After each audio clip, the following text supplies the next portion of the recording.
21 লক্ষে আসামি পাল্টে দেওয়ার গল্প সম্পূর্ণ ভিত্তিহীন জানান জেলা পুলিশ সুপার। বিশালগড় থানা সদ্য বদলি হওয়া ওসি সঞ্জিত সেনের বিরুদ্ধে 21 লক্ষ টাকা ঘুষ খেয়ে আসামি বদলে দেওয়ার অভিযোগ সম্পূর্ণ ভিত্তিহীন বলে সংবাদ মাধ্যমের মুখোমুখি হয়ে বুধবার দুপুরে নিজ অফিসে বসে জানালেন সিপাহীজলা জেলা পুলিশ সুপার বিজয় দেববর্মা। তিনি বলেন, এই অভিযোগ সম্পূর্ণ ভিত্তিহীন। আমরা তদন্ত করে এই ঘটনার সত্যতা পাইনি। ওসি সঞ্জিত সেনের বিরুদ্ধে উদ্দেশ্য প্রণোদিতভাবে কেউ চক্রান্ত করেছে ঘনিয়া মারার ঘটনায়। আমরা তদন্ত করে সেই রিপোর্ট পেয়েছি, তা সম্পূর্ণ মিথ্যা ও ভিত্তিহীন। পুলিশকে কালিমালিপ্ত করার লক্ষ্যে মূলত এই ঘটনা করা হয়েছে বলে জানালেন জেলা পুলিশ সুপার। বিগত 19 জুন ঘনিয়ামারা এলাকায় যান দুর্ঘটনায় রজ্জাক মিয়া নামে এক ব্যক্তির মৃত্যু হয়। ঘটনায় অভিযুক্ত তফাজ্জল হোসেন ও ফারুক মিয়া সহ একাধিক ব্যক্তির নামে মামলা হয় বিশালগড় থানায়। তার মধ্যে একজন অভিযুক্ত তফাজ্জল হোসেন গ্রেফতার করে পুলিশ। বর্তমানে এক অভিযুক্ত জেল হেফাজতে রয়েছে।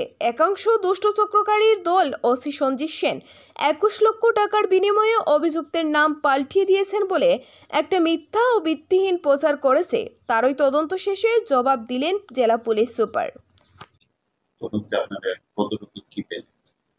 না, এরকম তো কোনো আমরা পাইনি। ওনার বিরুদ্ধে যে পত্রপত্রিকায় যে উঠেছে যে 21 লাখ টাকা নিয়েছে, এটা কোনো আমরা সত্যতা পাইনি। বরং একটা তদন্ত করতে গিয়ে একজনকে আমরা অ্যারেস্ট করেছি, যেটা আপনারা সবাই জানেন।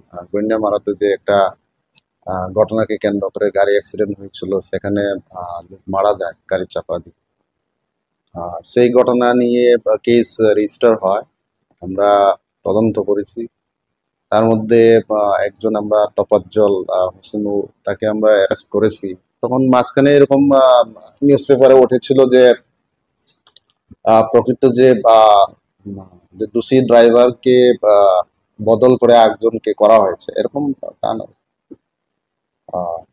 এখনো সেই যে ড্রাইভার, যে অ্যাকিউজ ড্রাইভার যে ফারুক মিয়া বলে যে আছে, ওইটা আমরা জানতে পারি যে আর্মিতে চাকরি করে।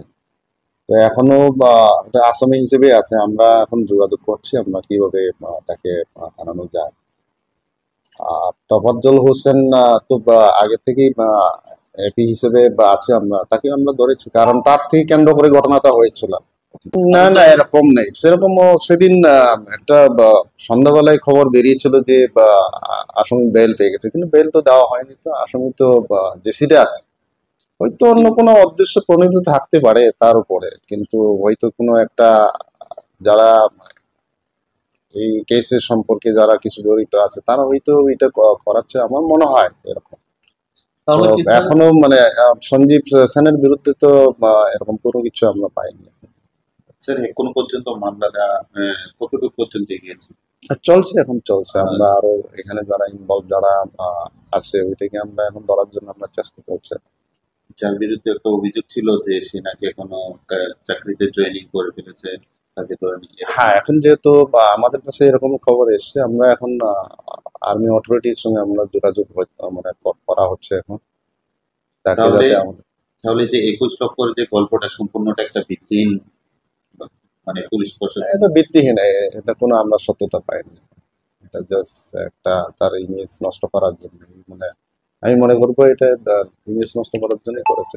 এখনো অবধি তো আমরা এরকম কোনো সত্যতা আমরা পাই।